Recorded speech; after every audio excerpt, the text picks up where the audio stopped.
Good evening, everyone. Welcome. Welcome. Good evening. And also to those on 1971. Welcome and thank you for coming tonight. I am Mary Lou Jackson, and I will be introducing our speaker tonight, Rhett Tabor.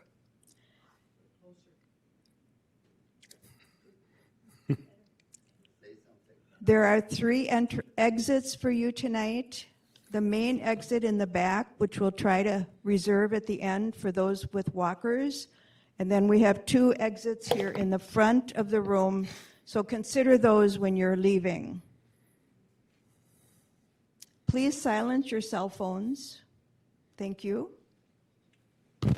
And the walkers will be returned to members at the end of the evening. Rhett Tabor is one of our 7,500 York members and has been a fan of canoeing for most of his life. In his youth, he canoed the lakes of his hometown, Winter Park, Florida.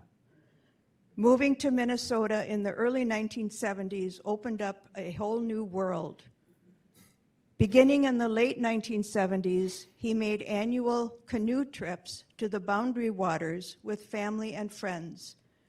He also paddled on many of the area lakes and made several epic trips to Ontario, including a week-long solo trip. In the mid-1990s, he took up sea kayaking and was a founding member of the Inland Sea Kayakers, a local sea kayaking club. Sea kayaking adventures included kayaking on the north shore of Lake Superior in Canada, including a 7-mile open water crossing. He also made several numerous trips on the Mississippi River and camping trips to Voyageurs National Park.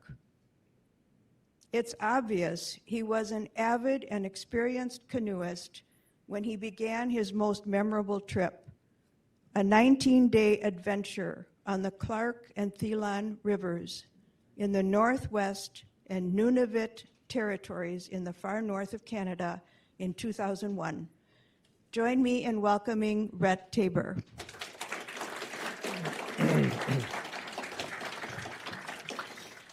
Good evening, everyone, and thank you, Mary Lou. So as part of this Ethnic Week, I wanted to share some pictures from this trip I did to Nunavut territories and Northwest territories.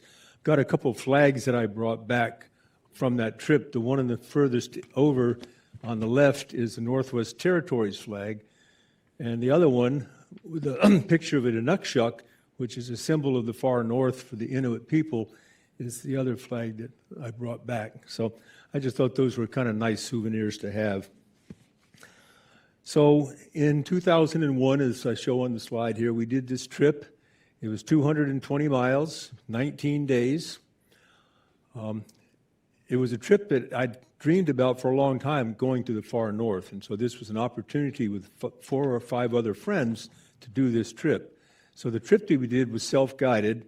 One of the couples that done some far north trips, and so they kind of knew how you did the trips, and they picked out this river called the Thelon, which is one of the classic rivers in the Northwest Territories in northern Canada.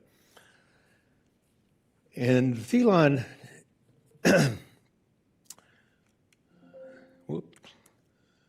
so just to give you a little orientation here, Northwest Territories are here, Nunavut Territory is here, there's Hudson Bay, and here's the northern border of the southern provinces of Canada, and this is the Yukon Territory here, Northwest and Nunavut.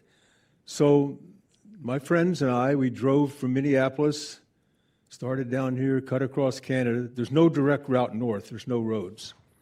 So we drove up through here to Yellowknife on Great Slave Lake. And that's one of the big lakes in northern Canada. From Yellowknife, we took a float plane to the beginning of our trip, which I've marked off here.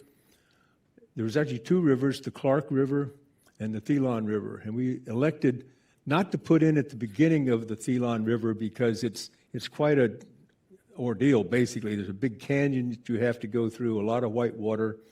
We opted to not do any white water on this trip. There's also portages on the early part, and we didn't do any portages on this trip, so that made it a little bit easier. This area is what they call lowland tundra. So it's not above the Arctic Circle, but just below the Arctic Circle, but it's all tundra. It's about 64 degrees north latitude, if you have an idea of what that is. The Arctic Circle kind of runs through right there on that line. That's the Arctic Circle. This area is above the tree line. Now, along the river, there are little oases where there are some trees that grow, but for the most part, there are no trees.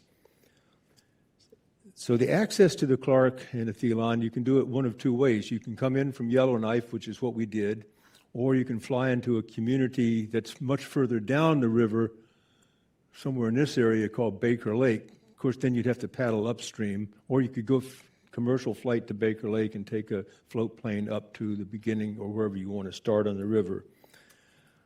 So we flew the approximately 250 miles from Yellowknife to our put-in on the Clark River in a Twin Otter. We landed directly on the river, and we would paddle approximately 45 miles on the Clark to join the Thelon and another 180 or so miles on the Thelon. Just for a little lesson here, so we learn a little bit more about the area. The Thelon cuts across the Canadian Shield, and if you've been to some of the other episodes here, you probably understand the Canadian Shield is basically a granite rock that covers most of Canada, and it's estimated that it's about 2.5 million years, not million, billion years old. So it's some of the oldest exposed rock in the world. The Earth is estimated to be 5 billion years old. So this rock is ancient rock. This area was covered by rivers and lakes and shallow seas, and when a lot of these waters disappeared, there was a layer of sandstone left down. And so a lot of this it's tundra, it's rock, it's sandstone, and the sedimentary rocks, the sandstone being some of that, are estimated to be about 1,800 million years old. So we're talking old landforms.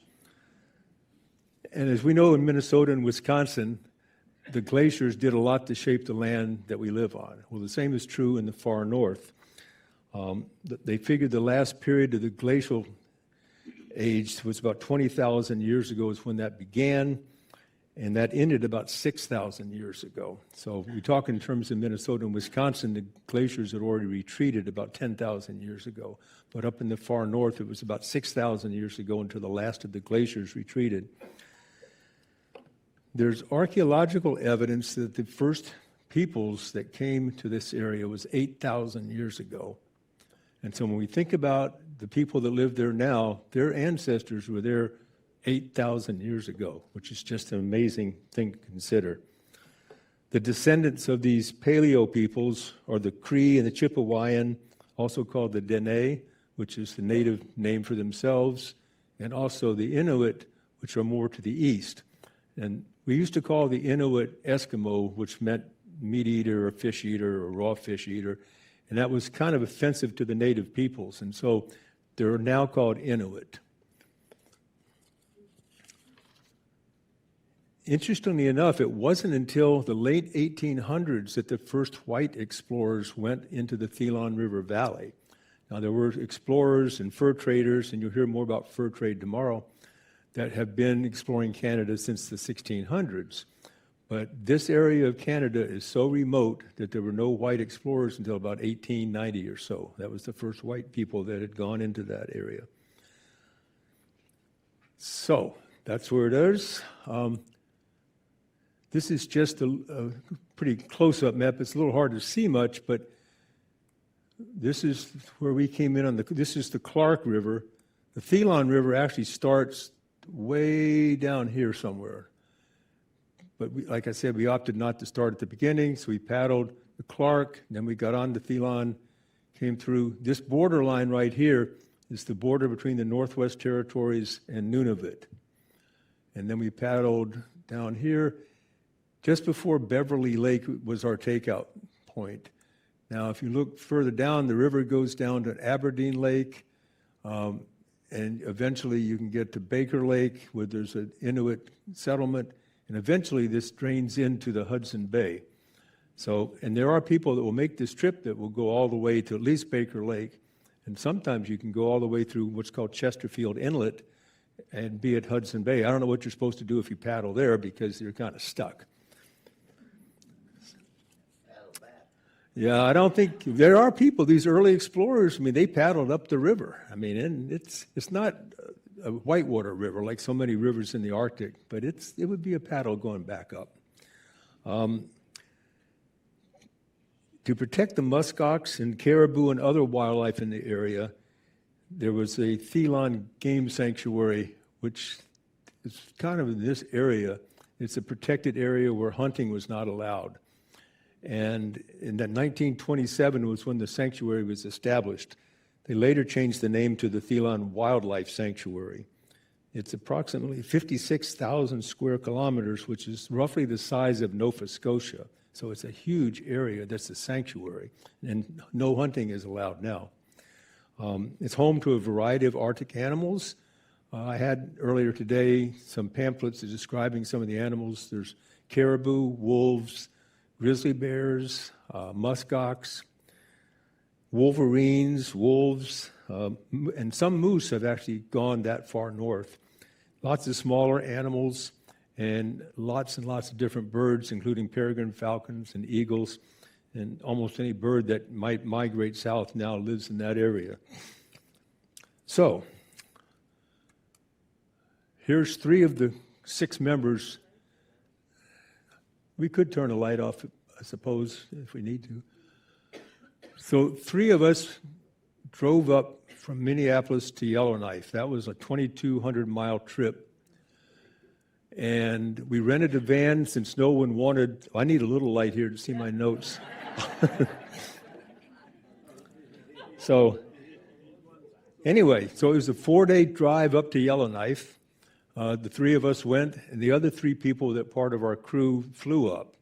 So we took the canoes and all our gear in the trailer, rented the van because we didn't want to put that many miles on our own personal vans, and we got a real good deal on it. So that was the 3 of us that decided to drive up. We camped along the way. Finally, we made it to the Northwest Territories, which at 60 degrees north is the dividing line. It's a line of latitude. It's also called parallels of latitude. So that was our welcome to the Northwest Territories.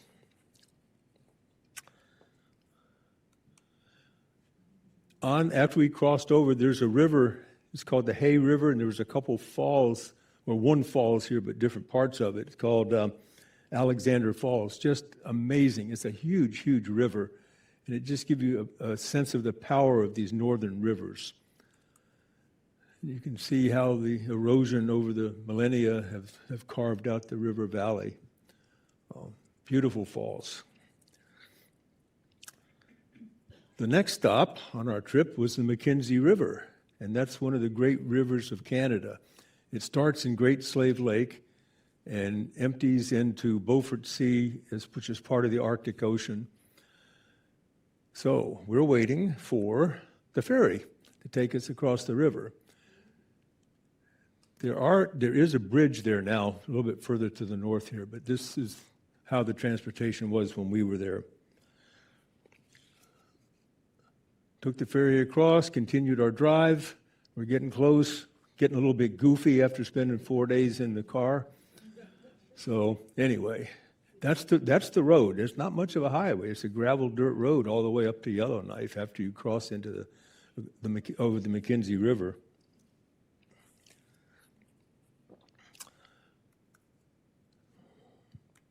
So we get to Yellowknife and camp out. Well, you can see the bug nets that we're wearing.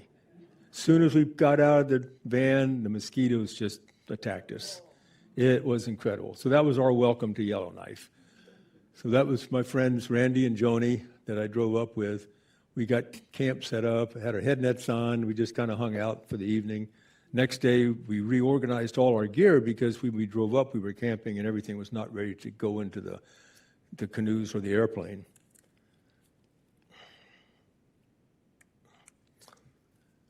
This is going to be our transportation.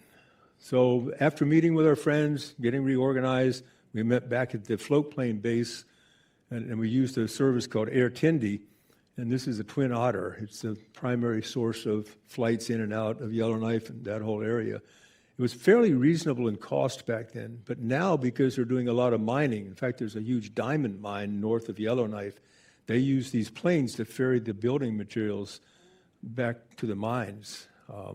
There are no roads up there. I mean, it's either by water or air to get to where you're going. And that's how we got our canoes to where we were going. All 3 canoes get put into that plane along with all of our gear.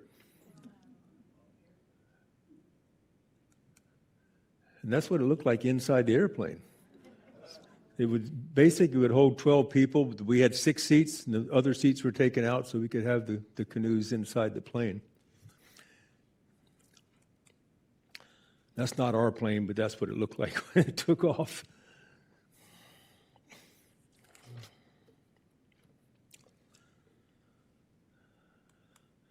So this is a view out of the plane window. Just lakes everywhere. It's water and tundra. Yeah, there's places where there was still ice too. This was in July, early July. And the trick of going north is you have to time it so the ice out happens. You don't want to get there when the rivers are still frozen, because then you got to wait till the ice melts. But you also only have about a 6 to 8 week window before autumn comes. Autumn comes to the Arctic in mid-August. Any time up there you can get snow, sleet, rain, freezing temperatures, even in July. So it is a challenging environment, and you have to be prepared for whatever the weather throws at you. And that's a river. It looks like there's some ice on that river, or maybe sand. We couldn't tell. So this is where the plane landed on the Clark River. The float plane lands on the water, backs up to shore. They help us unload, and that's all the gear for our almost 3 weeks on the tundra. And once we got off the plane and the plane left, the silence was just amazing. You don't hear anything except for the buzzing of mosquitoes. You do hear that. So to help fight the mosquitoes, we had what's called a tundra tarp. It was just a regular tarp that one of the people in our group had sewn the mosquito netting onto the tarp. And that was a lifesaver. If you did not have that to retreat to, it would just be an awful trip. So we got the tarp set up. We made our first camp. That's the Clark River. You can see there are a few trees in the distance, but for the most part, there are no trees. So how hot did it get? Some days it does get pretty warm. It would be up in the 70s and even 80s. So it was pretty warm. And it cooled down at night. But the days are long. I mean, the sun maybe went down at 11:30 and was up by 3:30 or 4. So you had to get used to sleeping with the sun beating down on you. And of course, the problem in the morning, you're in your tent, the sun's beating down, and it's hot. So it took some getting used to. And then another couple that just paddling on the river. You can see we use, whoops, I don't want to go there yet. Right here, we had canoe covers, and actually these covers could be put over the entire canoe, almost like a little kayak. You had a place to sit. So if you were going through some rough water, it gave you an opportunity to keep your boat from getting totally full of water. This was my partner, taking an early bath.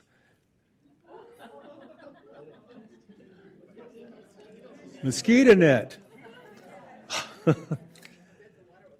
The water was very cold, and I kind of set a personal record for not bathing. I won't tell you how many days it was, but I just could not get in that river, and it was cold. It was probably 40, 45 degrees. And then, you've got that net on, but it still sticks to your body. The mosquitoes aren't really bothered by that. They bite you anyway. But anyway, that's what you had to do if you wanted to bathe. What do the mosquitoes live on when there are no canoes? Caribou. And the black flies have been known to kill caribou. They lose so much blood. Yeah, it's a brutal environment for mammals. There's no doubt about it. There's one of my friends down the river fishing, and the fishing actually was fairly good. Yeah, mainly Arctic grayling, but we also caught some northern pike, and they were good size. 6-8 pound pike was not uncommon at all.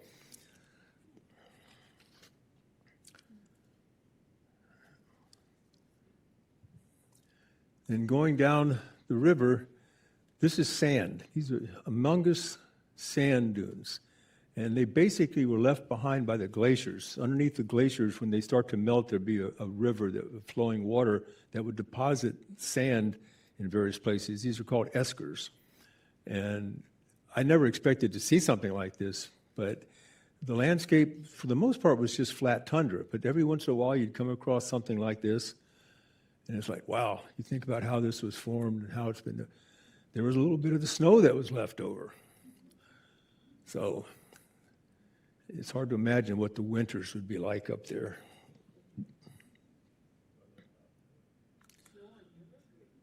Huh? Yep. There we are, just paddling down the river.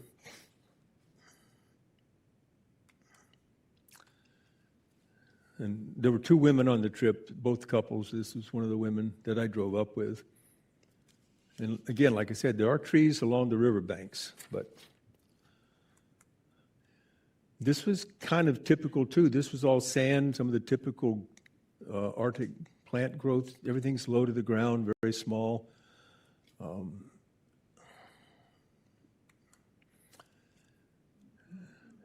And that's one of the things you find out in the tundra are shed caribou antlers.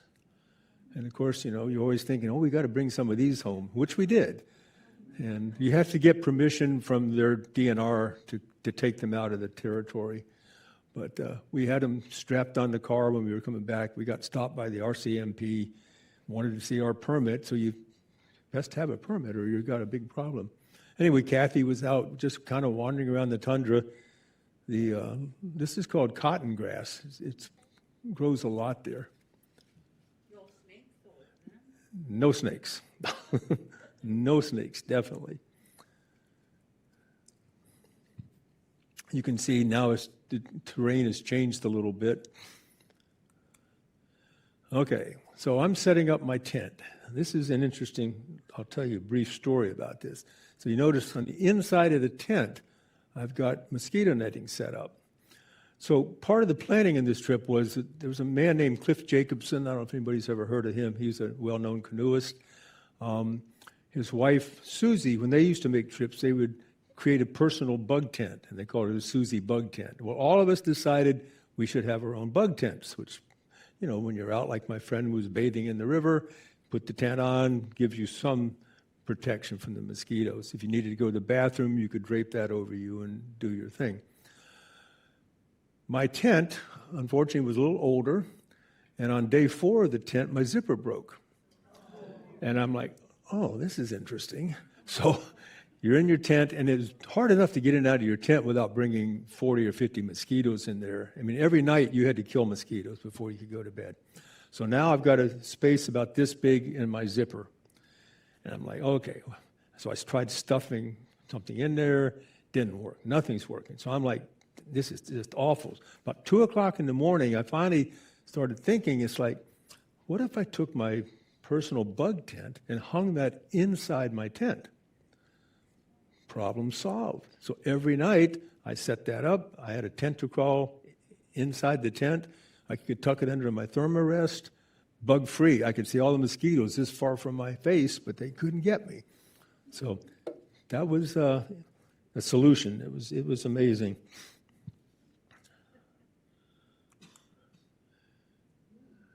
And there were cliffs along the Clark River. Yeah, we didn't expect to see that. It's just amazing.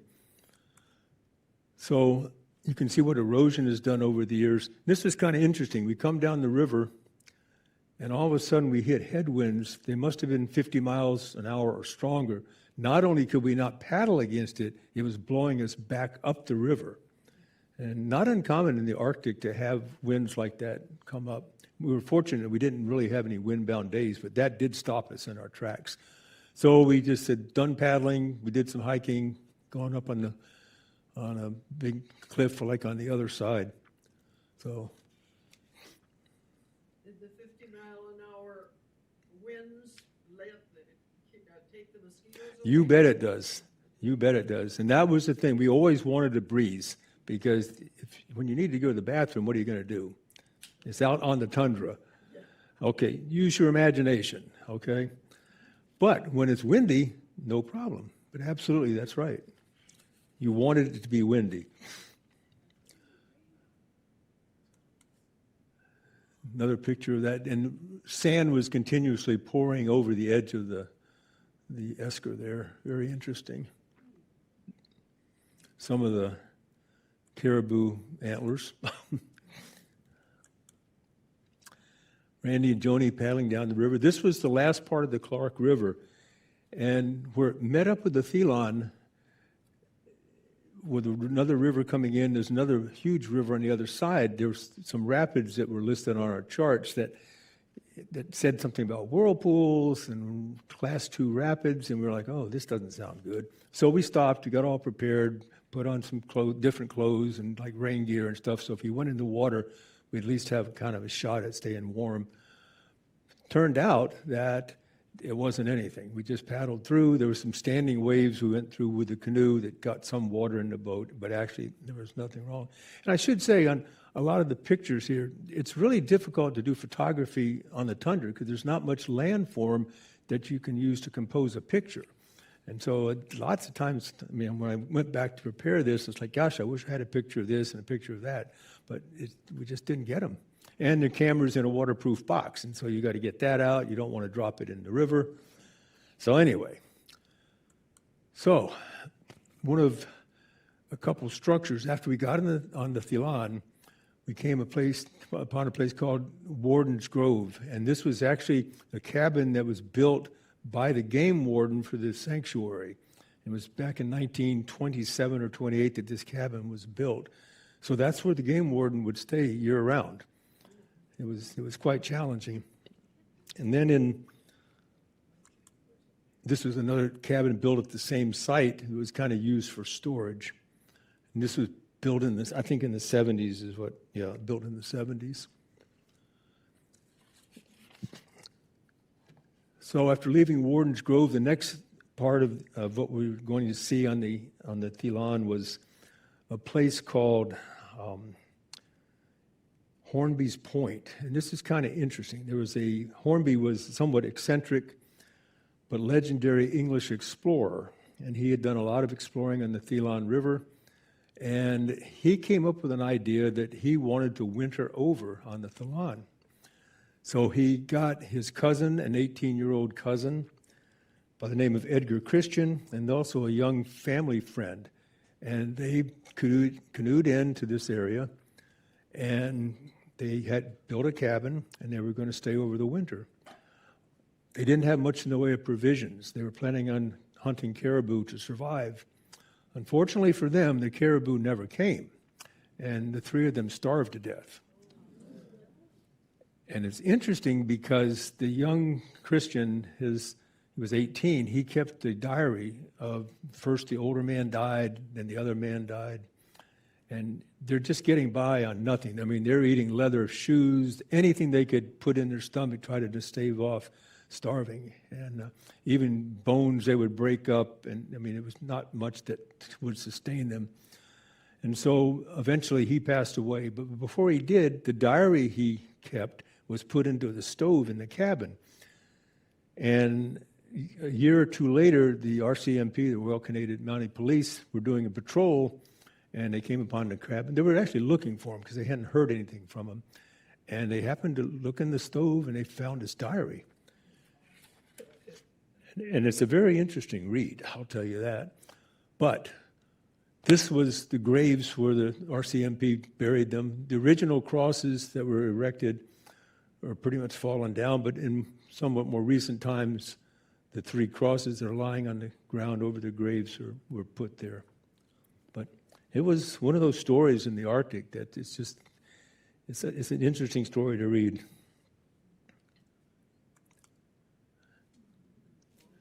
We did have some thunderstorms, nothing really severe, but we did have some rain. Kind of a sunset. This was my canoe partner, Mark, cooking dinner outside of the tarp for a change. And you'll notice down here, 12-gauge shotgun, that was brought along for bear protection. All of us had individual bear spray, just like pepper spray. But we always, when we went walking on the tundra, we'd always take the shotgun with us.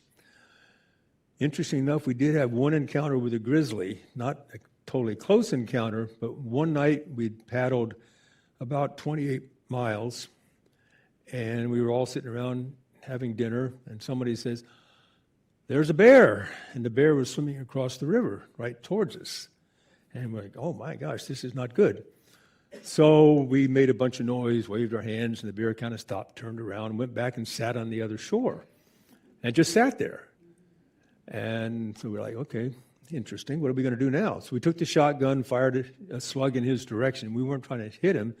So the slug hits the sand. He kind of looks at the slug and look where it looks back at us. And we're like, okay, this is not going to end very well here. So we had a decision to make. What are we going to do? Are we going to keep a couple people up all night on sentry duty, or are we going to move? So at 11 o'clock at night, packed up camp, threw everything in the canoes, paddled another 10 miles down the river. And this is like till 3:30 or 4 in the morning. We finally found a new camp. But boy, I'll tell you, I've never been so tired after paddling. It was 38 miles that day, just exhausted. The nice thing about it, we saw an Arctic wolf loping along the shore of the river, and it was light enough to see. I mean, it never really got dark. But that, I wish I had a camera to take that picture, but I didn't. That's kind of the dress for the day. You got used to it. Cooking inside the tundra tarp. Okay, this was another thing on our agenda, was to make a trip to a place called Musk Ox Hill. And this is what's called a pingo. A pingo. What is a pingo? It's an Inuit word meaning a round hill.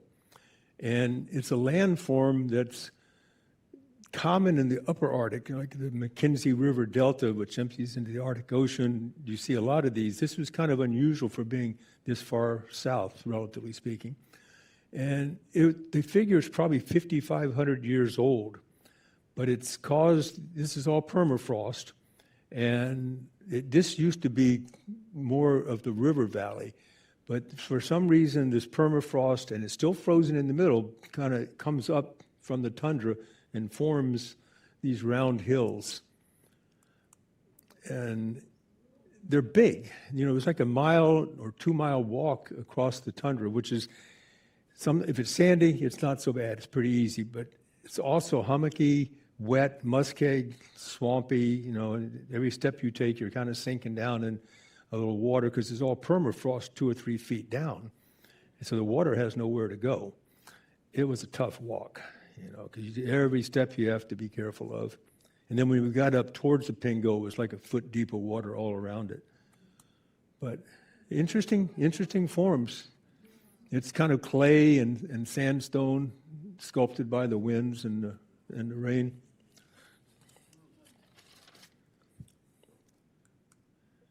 And just going down the river. It's a beautiful river. Was it a deep river? I don't know how deep it was. It's probably, I don't know. I don't know. The Clark River was shallow a lot, places only 2 or 3 feet deep. And we'd hit sandbars. We had to get out of the canoes and pull them over the sand. I suppose it's 10 to 20 feet deep, but I really don't know. Brett, how were you navigating that? We had some 50,000 to 1 charts that we'd gotten from a friend that had done this trip before. We had it all marked out. And we used a metric system, a transverse Mercator system, which measures distances rather than latitude and longitude. And we had GPS. And so we could pinpoint our position, and we had like 5 charts. I wish I still had them, but in my purging modes, I got rid of them because I figured I'd never use them again. But I wish I had them right now, but I don't. But we had lots of places like these marked out, so we kind of knew places we wanted to stop. So, and that was Jeff. He was kind of our leader. He's the one that had been up there. He and his wife, Kathy, had made a number of trips to the far north. Kind of on the lookout. He was the guy that we could be going down the river and he'd be spotting muskox or wolves, and the rest of us like, where? I don't see that. And oh, yeah, there it is. Great eyes. That was my partner, my old Mad River canoe. Seen its better days, but a Mad River Explorer, Kevlar canoe. Okay, I hope the light doesn't take away from the fact that those are all mosquitoes flying around her.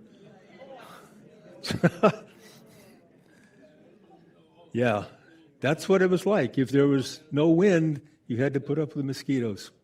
And black flies. The black flies, they were something else too. When we had the tundra tarp set up, the black flies, for some reason, once they got in, they would go to the corners of the tarp and they didn't bite. I don't know why they did that, but we were not complaining. The mosquitoes, they were always biting. You had bug spray on and your bug jackets, that kind of stuff.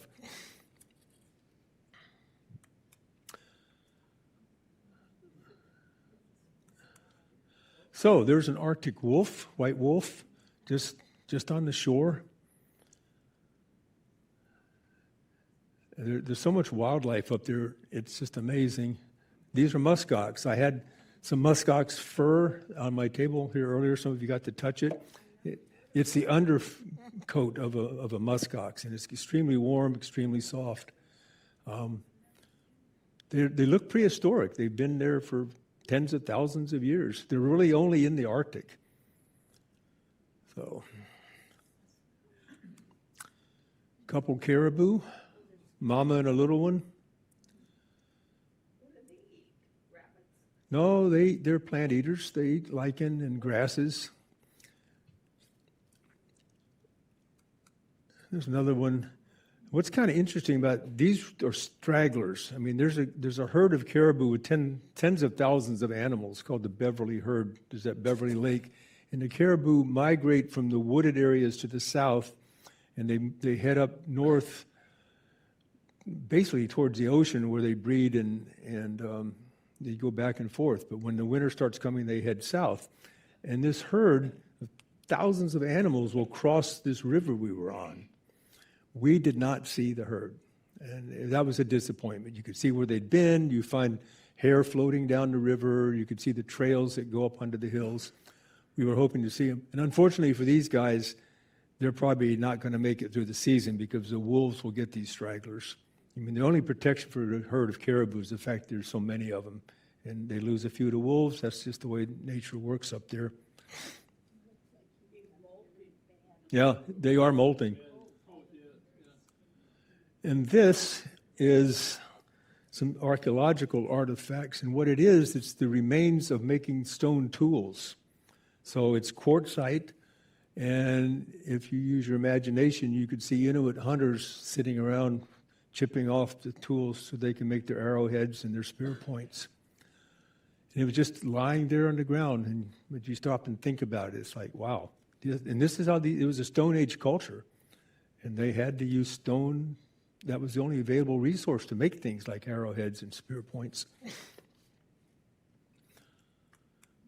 Lunch break, and they look like Afghans to me, peanut butter and tortillas. Kind of interesting diet, but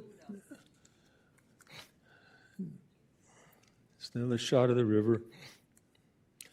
So this was kind of interesting. We're now in the Nunavut territory, and we're just sitting there.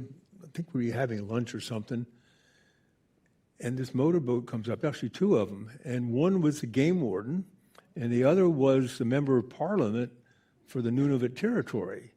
And he kind of introduces himself and says, "Hi, I'm a politician," like he's going to get our vote, right? I don't know what he was thinking. Typical politician. But it's interesting. I had an interesting conversation with them. And they just said, "Well, welcome to Nunavut." And it was an interesting conversation. Now, this picture here, this is what they got to see when I was introduced. So there's a story. There's a story behind this head net here. I'll just tell you briefly. That's me, looking somewhat like an alien, I think. So we took the head nets and we put glasses that would go over glasses, okay, like safety glasses, and we glued them in and cut the mosquito netting out where the glasses were. So you didn't have to always be looking through mosquito netting. Now, the other things, you know, the nose, the lips. Well, Joni, one of the women that we rode up with, was a seamstress, and she thought I needed to modify my head net, so she went nuts. And actually, right here, there's a blue nose, and the reason for that is you learned real fast that the head net would rest on your nose, and that did not stop the mosquitoes from biting your nose. So we put this little landing pad there to keep them off. I'm sure I had bug spray on my hands. This was the only structure we saw in the whole trip, 19 days. No, it's not a toilet. It's a Environment Canada water monitoring station, weather station that transmits data back to wherever they pick it up. We did go inside. They had a logbook in there, so people have been down the trip, signs their names to it. That's kind of common in northern areas that people have made trips. They'll either leave their name in a rock cairn somewhere, and people, 20 years from now, go back and find these things. And these are what's left after. These are aviation fuel drums, and so they fly in. They have the fuel put in the plane. They just leave the drums behind. They're not going to fly empty drums out. They also work good to hold the canoes down so they don't blow away in the wintertime, or at any time, actually. Something you'd see on the tundra all the time would be these caribou remains. Rock, kind of like you'd see in Minnesota, with a lichen, different kind of lichens on it. This is interesting. This is a view from a Inuit hunting camp on the river. Great view, nice breeze, keep the bugs away a little bit. And what this is a tent ring. And so when the Inuit would live in snow houses when they were up north in the wintertime, but in the summer they would come in and they had skin tents that they would erect. And these rocks would be around the perimeter of the tents to hold them down. So that was a small tent ring, and then here's a large tent ring.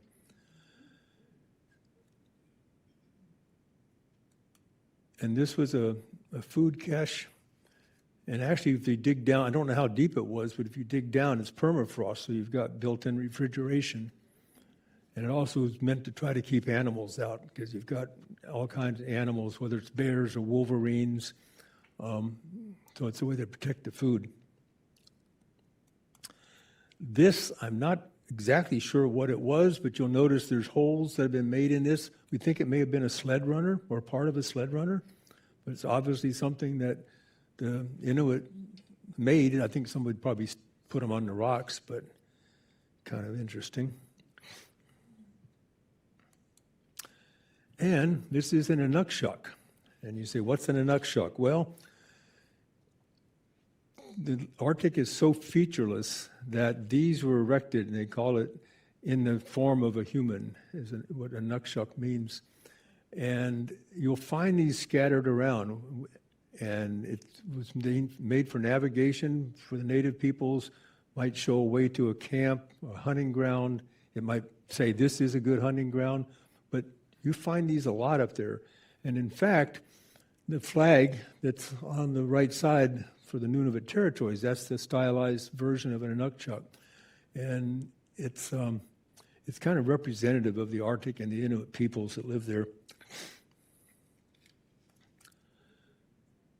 And this is just kind of contemplating the fact that we've seen this hunting camp and just sitting looking at the tundra and kind of just reflecting on the whole thing of being there. It's really interesting. And it's been said that the Barren Lands, this is what this area is called, the Barren Lands of Canada, there's nothing but miles and miles of nothing but miles and miles.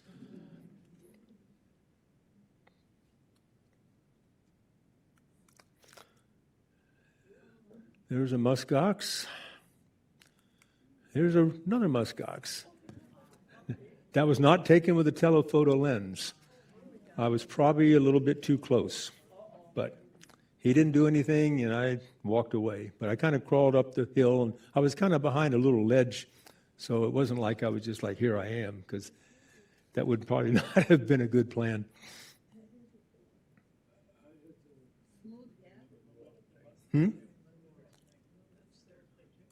That's their horns there. It's interesting. Yeah, I'm not sure about that. But they're still molting. You can see some of the furs come off. But it's a very prehistoric looking animal. They've been there for tens of thousands of years.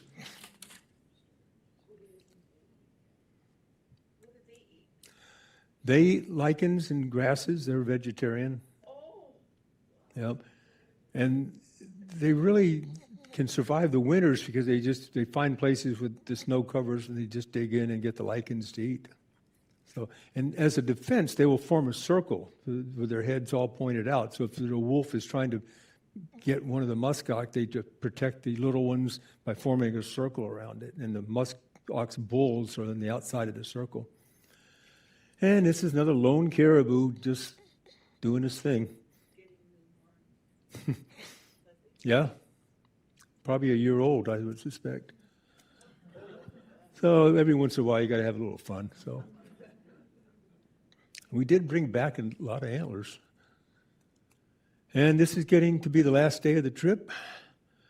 We got to the end. We had called in on a sat phone to Air Tindi. We're ready to be picked up. And I was trying to tell them where we were exactly, and I was using the wrong navigation tool. And I was giving it to them, and they wanted the latitude and longitude, and I'm on this Mercator system. I'm like, oh, God, how do I get my GPS to translate into the other one? It happened eventually, but yeah. There's Joni just enjoying the view. And here comes our ride home.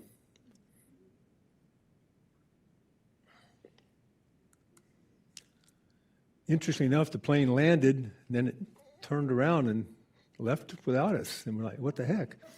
He didn't take off, but what he told us later was that when he flew over the area, there was some rocks there that he didn't feel comfortable landing.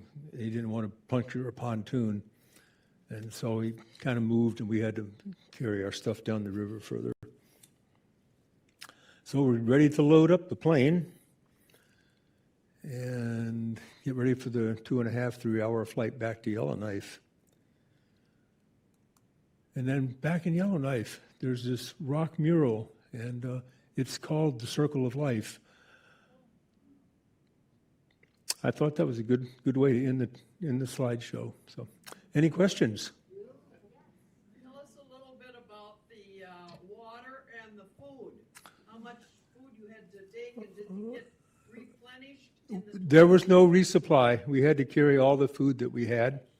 It was just typical kind of dehydrated camping food. We dehydrated all our own stuff, oatmeal and quinoa for breakfast, a lot of peanut butter, tortillas for quick lunches, different stews like with lentils, spaghetti, some chili. We were on a river. That's where the water came from. I think we filtered most of our water. I don't remember if we did or not. Now when we go up like to Voyagers Park or Boundary Waters, we always filter the water. We have these, it used to be you had these pumps. If you're familiar with those, you'd pump your water. Now they have these gravity feed bags. You put a bag of water up, it's got a filter, and just gravity feeds into a purified water, which is really nice. But we had, you've got water right there. You just have to make sure it's clean. So nobody got sick. Interestingly enough, one of the women on the trip had type 1 diabetes. And so we had all of her insulin and everything, 3 separate kits in case somebody's canoe went over and that stuff was lost. But she had no problems. Nobody had any health issues. It's all good. I was wondering, when you finished, did you say, I would love to do this again next year, or I'm never doing this again? I would do it again. I would have done it again. In fact, we had a trip to the Yukon River planned. And unfortunately, my father-in-law had leukemia, and they thought he was going to pass away that summer.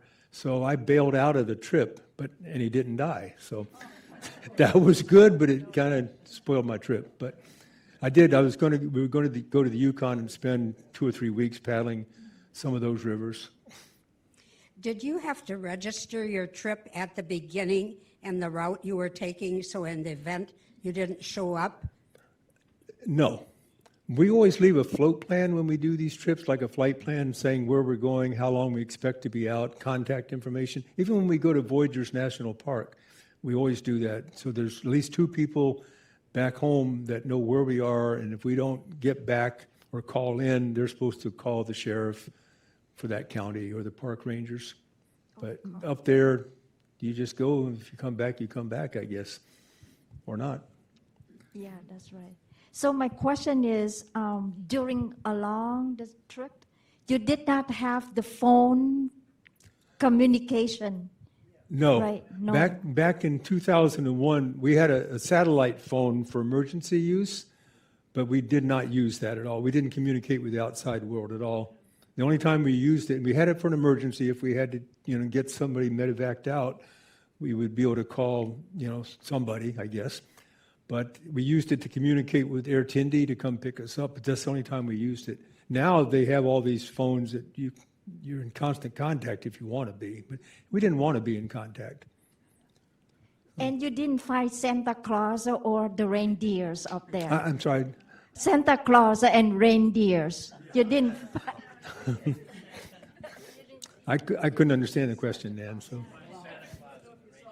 huh? Santa Claus and the reindeer. Oh, the reindeer. Well, caribou like reindeer. We didn't see Santa. I don't think we were far enough north. Huh? No. Any other questions?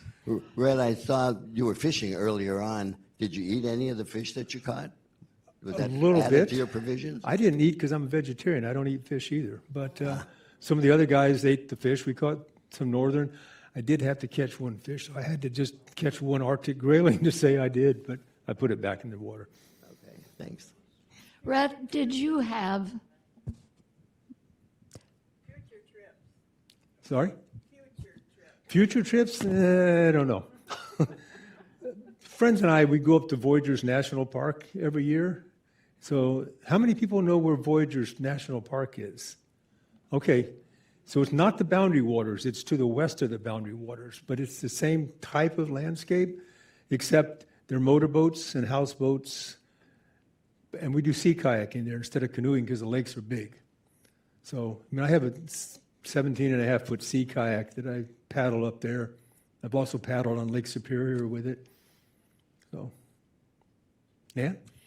You said you had really planned the trip well with your cohorts. Were there any challenging surprises that you had to figure out and work through? I don't think so. I mean, it was just canoeing. You had your food. You had everything you needed. My surprise was when my tent failed. That was a problem. But for the most part, no. Everybody got along. These people have made trips. They've had somebody that was not part of the group, and it hasn't worked so well. But this guy that I paddled with was a great canoe paddler. He'd done a lot of whitewater, which I had not done. And so he took the stern, I was in the bow, and he'd say, do this, draw right, draw left, or whatever. And we didn't have much in the way of rapids, so that was pretty good. You didn't see any polar bears. There are no polar bears where we were, just the grizzlies. Polar bears, actually, if you go down to Hudson Bay and probably 50 miles back from that, there are polar bears, but there are no polar bears where we were. You have, yeah. I would love to see the polar bears. This is not a, this is not a question, it's just a comment. This was one of the best lectures I ever attended. Well described, well shown, and well organized. Congratulations. Thank you. Thank you.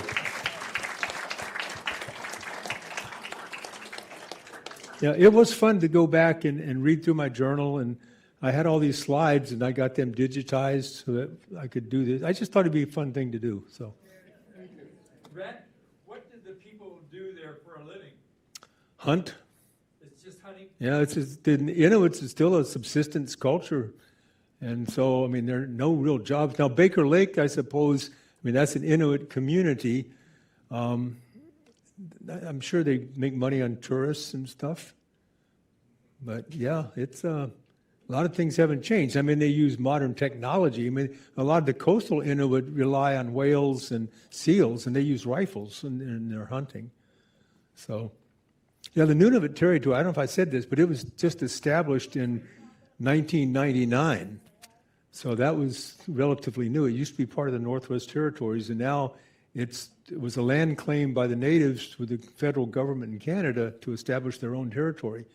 And there's only like 35,000 people that live in the whole territory. And it really goes, it's 1/5 of Canada's land mass is in Nunavut territory. And 1/5. And it's huge. It goes all the way up into the Arctic Ocean. And all those islands up there, Ellesmere Island, Baffin Island, are all Nunavut territory. They self-govern. All the natives self-govern. So it's interesting.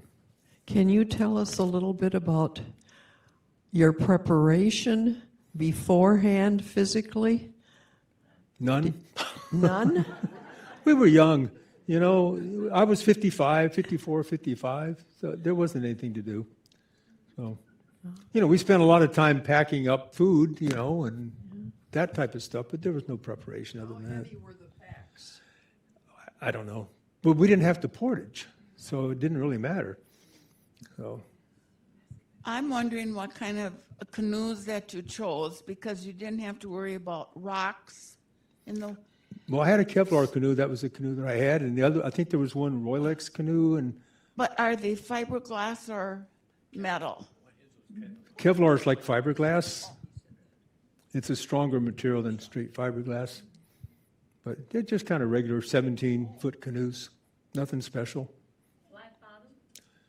Yes. I mean, there's a tiny keel, but they're pretty much flat bottom. No, they were all flat, totally flat bottom. The ones that we use in the boundary waters. Anything else? Linda? So in the boundary, voyagers or boundary waters, there's trees, and you put your food up in the trees so bears don't get at it. Well, that's an interesting question. So what did you do? We had bear barrels Oh, you did. that no trees to hang your food. So the two things we did, we always tried to set the cook tent up away from the tents, you know, at least 100 feet away. But the bear barrels are just, you know, about this big, probably about this big around. And we kept all the food in there.